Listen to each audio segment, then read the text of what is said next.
And so, hi, my name is Katie Chavrati. I'm the Education Abroad Outreach Specialist. I work with our UW-Platteville Education Abroad programs and our affiliate partners. Nina, would you like to introduce yourself? Certainly. My name is Nina Elskamp. I'm the exchange coordinator here in the International Programs Office. So I work with both of the international students, exchange students that come here to Platteville from our partners, and then I also advise and coordinate the programs for our students here at UW-Platteville that would like to go out on an exchange program to one of our partners. So that's me. And our third advisor is Nhi Vang. He does our short-term faculty lead. He may pop in sometime during the session. Otherwise, we can try to answer some of those questions as well. And Emily is our esteemed host and asking all the questions, and students can feel free to ask questions as well. But Emily, if you want to introduce yourself a little bit as well. I'm Emily Urshan. I am a senior here at UW-Platteville studying international studies, and I studied abroad my sophomore year to Seoul, South Korea for a full academic year. Emily worked for us when we had student workers, and she generously offered her help for the fair, and I very much appreciated it. And so she kind of put this panel and our student panel together. So if you want to get started, you definitely can go ahead. All right. Well, I feel like the first question a lot of students have is, what should the first step be when looking to study abroad? Where should people expect to start? I'm trying to think. That's a good question. I think looking at the different programs and what your school has to offer. So for here at Platteville, we have a few different program types, and looking there, also speaking with an academic advisor. We talk about like students can like discover their junior year, they want to study abroad and go their senior year. But it is always a little bit better to look ahead as far as you can and plan as early as you can. Just based on experience, some majors may have a little bit more difficulty finding courses if they have a specific location in mind. But if they're pretty open to the placement, we can definitely find them something. So I think starting by talking to your advisor and planning ahead, and then also checking out the different types of programs, and then also reaching out to us. I don't know if you have anything else to add, Nina. Can you hear me? Yes. Okay, sorry, I didn't know if I was muted. I would say, I would just reiterate what Katie said. Yes, it's most important to plan ahead, work with your advisor. That just opens the door to so many more locations that you could go to. So yeah, no, I would definitely just reiterate what she would say. My next question is, what financial aid and scholarships are available to students? Nina, you might know more about like the financial aid piece of it, just because you work with the billing. I know we have listed on our site different scholarships, some national ones that are a little bit more competitive. Then there are some that are more specific for Platteville students. And then we have two scholarships that are like anybody on any of the programs can really apply for, that are UW-Platteville student specific. The Pioneering Abroad Scholarship, which is for underrepresented students and underrepresented like locations. And then the other one, what is it called, Nina? The UW-Platteville International Study Grant. Yeah, that one. Like couldn't remember the name. Yeah. That one most students apply for. I wrote off the top of my head the different things that you need and criteria, but there are two that are really good ones to apply for. And to kind of piggyback onto that one with that International Study Grant, this kind of goes into financial aid. You do have to have a FAFSA on file with the financial aid office in order, because that one is based on need. However, if you don't typically get financial aid, still go over and put a FAFSA on file, because all they need to have is a FAFSA on file for you to be eligible for that grant.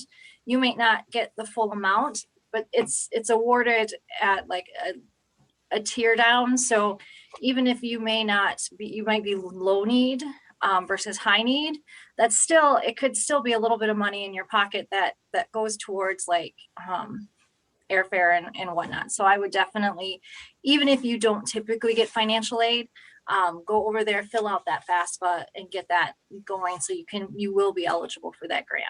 And that's kind of like free money because all you do is complete the form. We ask a few things out of you to possibly work in our office or blog or give us photos and stuff. But it's actually a really good grant. But in respect to financial aid, your financial aid, any of your study abroad experience, your financial aid, if you get financial aid, it will apply towards the program. We work directly with the financial aid office. So if you are going abroad, the financial aid office will look at the program costs and help to make changes to your aid package in order to reflect if the program happens to be a little bit more expensive than a semester here on campus. So we do work with them directly when it comes to financial aid. And your financial aid, it will disperse on your account like it typically does at the beginning of the semester. You are billed on your PASS account, so you will see charges on your PASS account for your program. So basically it's pretty seamless because would be like you were here on campus. Your aid, you will be billed, your aid will be dispersed and then applied to your account. So pretty much in a nutshell, that's kind of how it is. Any more detailed questions about your financial aid, you can contact us, our office directly, or even work with Mike in the financial aid office. Does that sound about right, Katie? Any more to add? Oh, that sounds great. Okay. One thing maybe just if you do like a summer or winterim, the financial aid can be a little different. Usually summer, you can't use financial aid unless you have more left over from spring, I believe. Is that right, Nina? I think so. So just if you're looking at those timeframes for studying abroad, just checking in on that with financial aid. All right. This next one. So I know that every program is a little bit different, but would you guys want to talk about some eligibility requirements also? Yep. Yeah, like you said, each program's a little bit different. It can kind of, one of the big pieces like is GPA. It can vary by program. Anywhere from like a 2.0 to 2.75 can be required. But for most of the programs, at least the ones I work with, that's if you have less than the required GPA, it's not necessarily that you can't still study abroad. It usually just means further review and meeting with us to get a better understanding of where you're at and making sure you understand or that the student understands that their responsibility abroad is still to get a good education, and then that should also be their priority while abroad. So that's one of the big pieces. You have to be a current student enrolled at a university, undergrad degree. What else am I missing, Nina? If you're a UW-Platteville student going on our program, you have to be in good standing with the university. So you do have to be in good standing. Yep, and I think you have to have sophomore standing by the time you go abroad. And you have to have typically, I think, 1 semester of school under your belt when you're applying, except for I think there might be some exceptions to that with short-term faculty led. Because I think those are a little bit different, but those are like the big requirements. And then there's also other materials that are required for the application process. So I know some students get really worried about, oh, will I be accepted or not? I know for the exchange one, sometimes there's number caps, but on a lot of other programs, there's not like caps on how many students can go abroad. It's if you do the work for the application and you meet the requirements, you can probably go abroad. So just putting in the work is a big part of it too. All right. the next question is asking about credits and transferring credits from abroad back to Platteville. Yeah, so as a UW Platteville student, so I work with non-Platteville students too, so that's a whole different thing. But for Platteville students, part of their application is what's called an ISCAF form. I'm really bad at this acronym, International Course approval form. Course Approved. Thank you. I'm so bad at remembering that one. I just call it the ISCAF form. So that form students fill out. They look at the different courses offered, and they work with their academic advisor to choose courses that work for their degree program, and they list them on that form. Typically, we suggest adding a couple extra because sometimes once you get abroad, a course may not have enough students to be offered and be canceled. So then you need a backup, and you don't have to scramble while you're abroad to change that and get that approved while you're in a foreign country and trying to email that, figure that all out. So once you have those courses, your academic advisor signs off on those. And then if the course is to count towards your major or minor degree, you get that signed off by the department chair that it would be under. But if it's for a general education requirement course, you get it signed off by, I believe it's under Amanda Tucker now. And so once that's all signed off, you turn that in, and it can help, it lists kind of what it can count back as for requirements. But one thing to note about it is sometimes advisors in the past, we're working to review the ISCAF form a little bit, but in the past, advisors have listed, oh, this course that you take here that we want to count for is usually 4 credits. So they just list that it'll come back and count for 4 credits. But that's not, they don't decide the credits. The credits you take at the foreign university transfers back as so many credits here, and that doesn't change. So of course that they think comes back as 4 may come back as 3. It'll count for the requirement that's fulfilled, but you still may be missing 1 credit of that requirement. So that's one thing to note.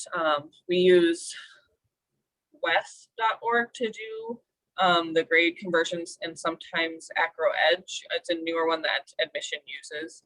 But so you can reference those to kind of gauge that in the grade scales. So that's kind of how that process goes. Okay. Are there programs available to students who may require accommodations? Sorry, something just popped up. Yes. So the important thing if like a student needs any accommodations is to meet with us, the advisors, and let us know early on that, sorry, someone's messaging me, so I keep getting distracted. So that they meet with us and discuss these things and see where they're wanting to study abroad. We have a page on our website, and I can put that link in the chat, that talks about like student identity and different types of identities and how to kind of facilitate that or process that while abroad and in picking a program. And so working on meeting with us to discuss these things and figure out the best program, because different countries have different accommodation abilities, and so it may be a little different. But I don't know if you have any experience or suggestions, Nina.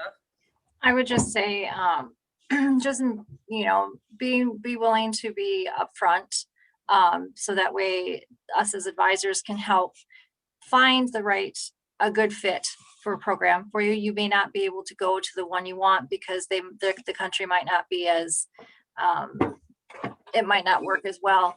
But as long as you're upfront and we can work with the institution and try and find you a good place to go, basically, and study. Yep. And it looks like Nee has joined us as well. He was having some technical difficulties, but Emily's just asking us some questions, Nee. We have Alexander here as a student kind of listening in. So just to catch you up. Thank you. Apologize for that technical difficulties this afternoon. No worries. So yeah, Emily, if you want to go to the next question, or if Alexander, if you have a question, feel free to jump in or put it in the chat or anything as well. Thank you. All right. Would you guys want to talk about culture shock and maybe reverse culture shock a little bit and what students should expect from that? Yeah, I'm trying to think where to start with it. Yeah, that's a loaded one. Yeah, I think each student will kind of experience it differently. And it'll depend on how long you're abroad, whether you're going just on your own, whether you're going in a group. I can talk a little bit from my personal experience. Like when I studied abroad, I went and studied in Argentina for a semester. I wanted to be different, so I went off on my own and didn't really know anybody. And so I definitely felt culture shock and I felt very isolated at first.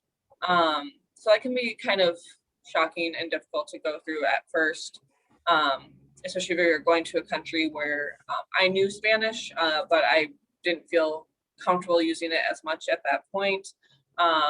But just really putting yourself out there, trying to make friends. Once I made friends, it made all the difference. I had people to hang out with and do things with. It just also just takes time, and you'll go through that. But by the time it's time to come back, you're not going to want to leave. And then on the reverse culture shock piece, when I came back, I felt like I had changed a lot in the 4 months that I had been gone.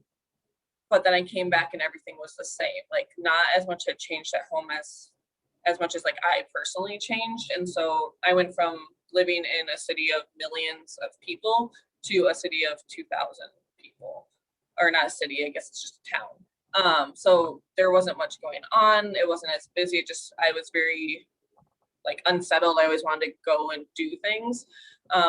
But just kind of, it took some time to get used to being back home and how me and how I had changed would fit into my life as it was when I got back. But it takes time and you'll get through it. The important thing is to reach out if you do feel like it's too overwhelming, like reaching out to like family and friends or your coordinators at your programs, because they can help try to walk you through it a bit as well. I don't know, Nina or Nee, if you have anything you'd like to add on it.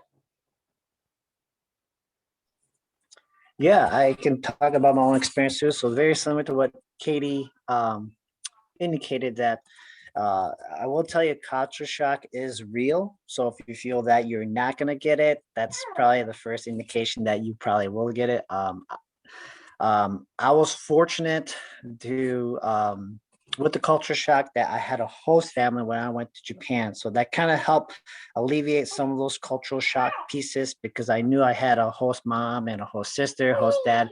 They kind of helped me with any kind of troubles that I may have rise, because I knew I was going to be homesick. I knew I was going to miss home food, because the food there in Japan is very different from the food here in the States. And there's less portions as well too. So your out calorie intake, they use kilocalories versus regular calories. So you thinking that you're consuming 2,000 calories a day, but you're actually consuming more like 1,400 calories a day. So I didn't realize that. I kind of lost a lot of weight when I was there, but it was all healthy eating, of course. But understanding that, making friends is going to be very important, or having some sort of support while you're there.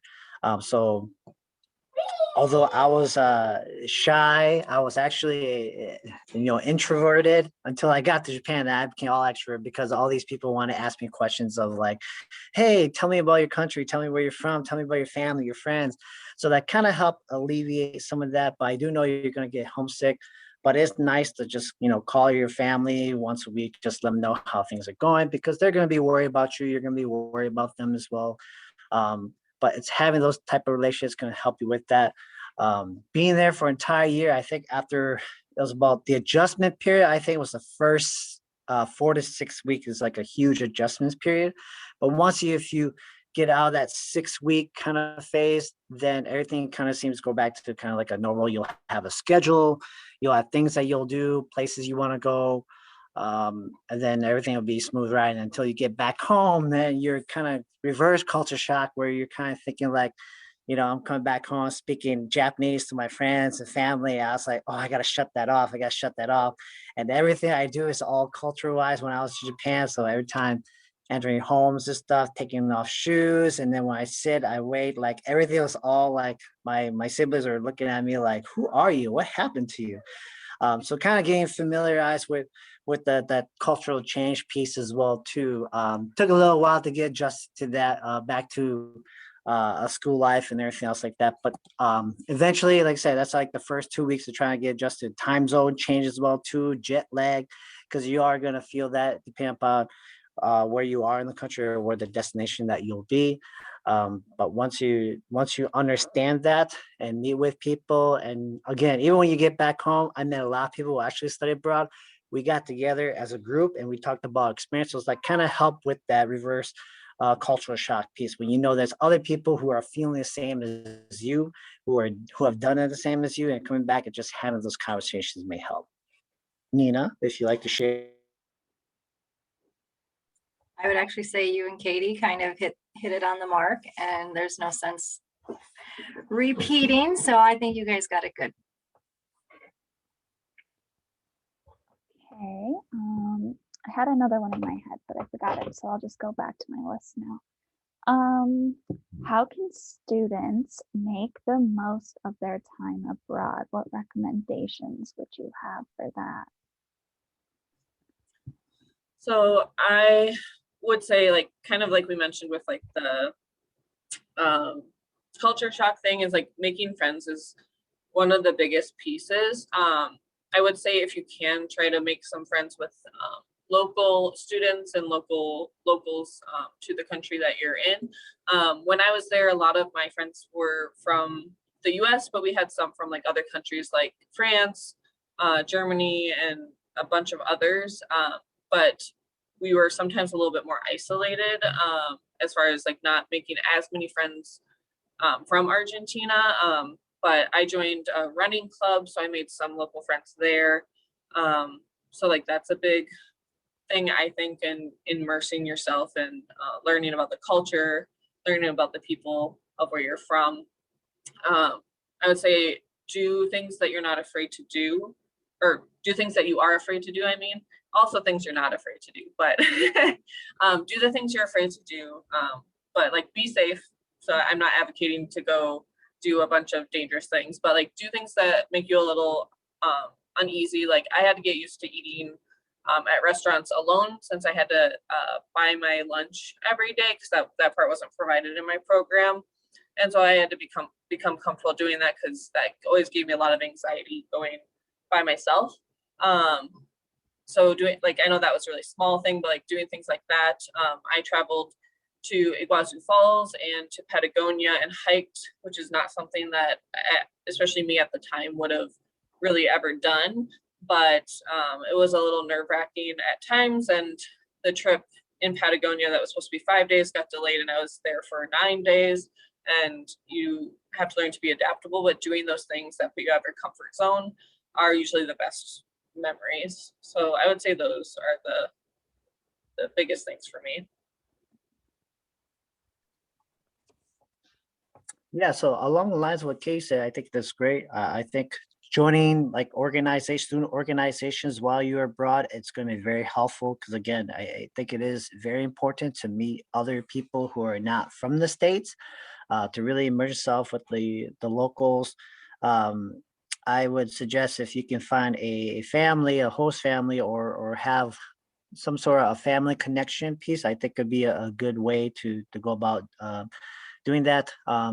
because I know we have some program here for internationals that come here. We can be a host family a little bit, meet them once a week with that to kind of help them with that. I think if they have a program, some sort of like that overseas, I would definitely recommend to go about doing that. And of course, if you have hobbies, still do the same hobbies as you have here. When I was in Japan, I love fishing, so I still did fishing there. It's just a little bit different. The fish is a little bit different. Um, and then again, your license and stuff is very different as well. But fishing is just something that you enjoy doing, and you still do it. If you hiking is what you like doing, continue to hike, find different places. I would just say have a plan. Have a good idea plan. If you know you're going there for a semester, have a plan of some ideas of what you like to do and jot them down.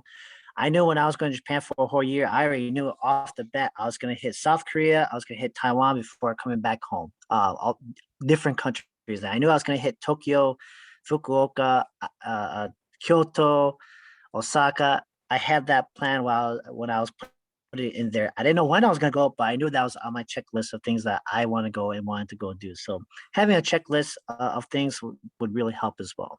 Nina, anything to share? Yeah, definitely. Just reiterating the immersing yourself in the culture, giving yourself time.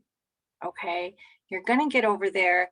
You're gonna go through some type of culture shock where you're missing your family, you're missing your friends. Things are totally different. You're eating at different times of the day now. It's a different pace. Just try and before you get anxious and like you want to come home, just take a deep breath and just give it a chance. Another thing is it's so easy now to video chat, and you still have, like, it's easy to have a connection with your family back in the States or your friends back in the States. Just try, and also don't be constantly on any type of, like in any sort of communication with them for hours on end every day. Allow yourself the chance to kind of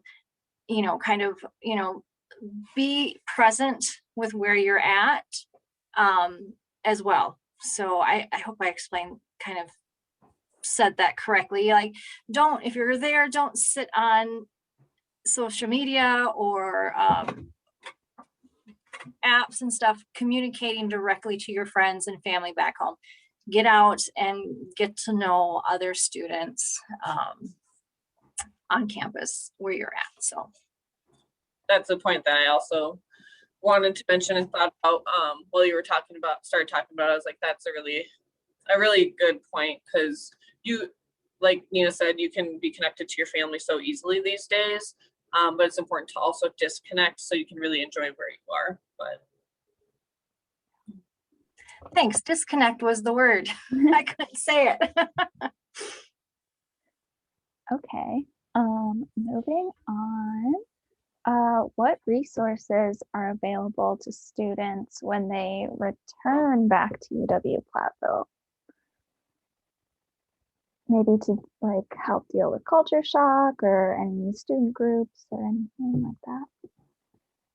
so I know we have a re-entry session that we offer students when they come back. I don't believe it's required. I think it's optional. I haven't given one yet because I started right before the pandemic hit last year. So, well, actually, I think we did one kind of with the students we had to bring back, but we have a reentry session that kind of talks about the reverse culture shock and ways to kind of combat that and ways to get involved on campus.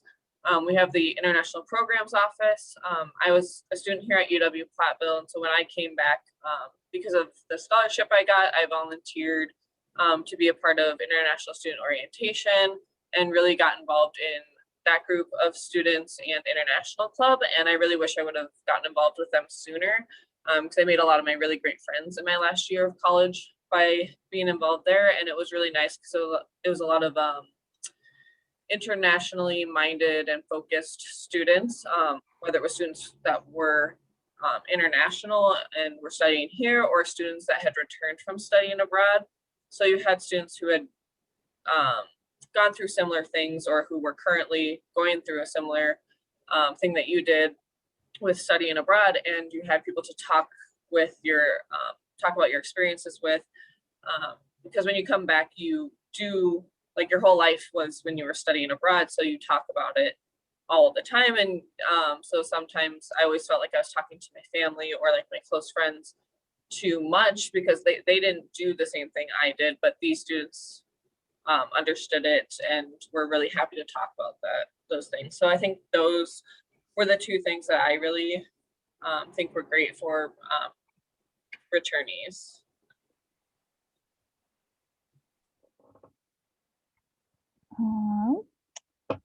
Okay, I'm kind of running out of questions. So the last one I have, and then maybe we can, I don't know, freestyle it for a little bit.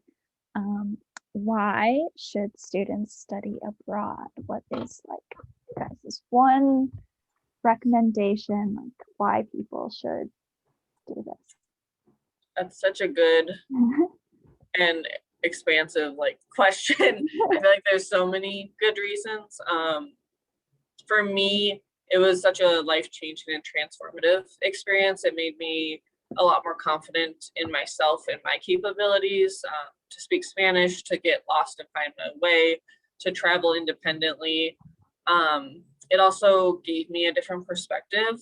Growing up here in the United States, the way we're taught history and different things, it's very centered on us, which obviously this is where we live, that makes sense. But there's things that you don't realize. And so learning and taking courses abroad really make you think about other perspectives. And so I feel like that's really suited me for the rest of my life, whether it's in my job or in personal relationships, being able to take other people's perspectives and realize it's not just my perspective. Because one big thing I learned, which maybe other people learned, but I didn't know, that like in the world wars, people from South America fought in World Wars too. But I thought it was just like us and some European countries, like, but there was more things in that process. So I think those are the big things that I really got out of studying abroad, and that I think would be really beneficial for any student, no matter what their major is or what their future plans are. I definitely think the way the world is now, everything's more connected. It's going to make you more marketable to an employer to have an international experience, not just in the fact that you've been abroad, but there's a lot of things that go to studying abroad that you can talk about, like how you were, you put yourself in a new situation, something that typically maybe wasn't something you would typically do. Talking about how you were able to overcome events or things that you had to deal with. It just, I think overall, an employer looking at you as a person you can definitely, I'm tongue-tied now. I think you become a more marketable person because you've become a stronger version of yourself when you study abroad. So I think the fact that you can market yourself as having done this, as having, like navigated a train system. I mean, you can look at the initiative that it takes. You're there in a foreign country with potentially with a potential language barrier. So, those are different things that you can turn into experiences that you can discuss with an employer. Like, look at, you can put me into a situation which might be a little unnerving and I can succeed. So, yeah.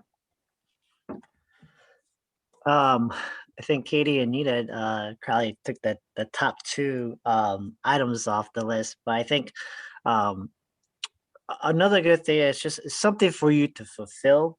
I think a great reason is, like, if it's on your bucket list, I say do it because it's something that you don't really want to regret. I will tell you, all the friends I went to school with, if there's one thing they regret doing in undergrad school was doing a study abroad program. whether it's a 2 weeks, whether it's semester, whether it's year long. But it's a part of you, and even to this day, no matter how long it's been, we still talk about it to this day. So even hearing our stories here today, we still talk about our study abroad experience, because it was a life experience. It was impactful. Even the work that we're doing now is still part of study abroad. So you never know where it's going to take you. And I will tell you, I'm still in contact with my friends from that time as well too. So if I ever need a place to stay when I go back overseas, I guarantee you I have a place to stay.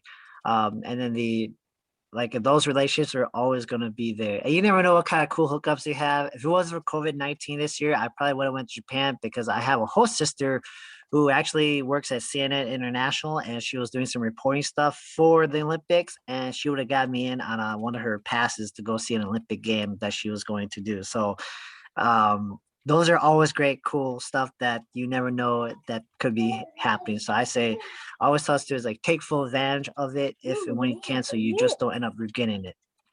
Okay.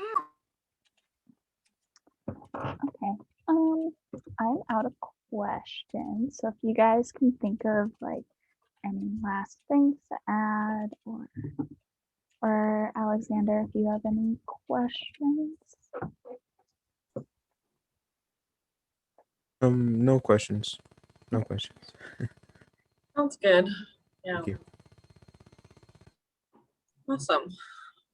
Well, I think that is about it for now. If any students have any questions in the future, they can feel free to reach out to us by email. Our office email is studyabroad@uwplatt.edu. Otherwise, you can also look up our personal emails as well. Thanks, everybody. Thank you.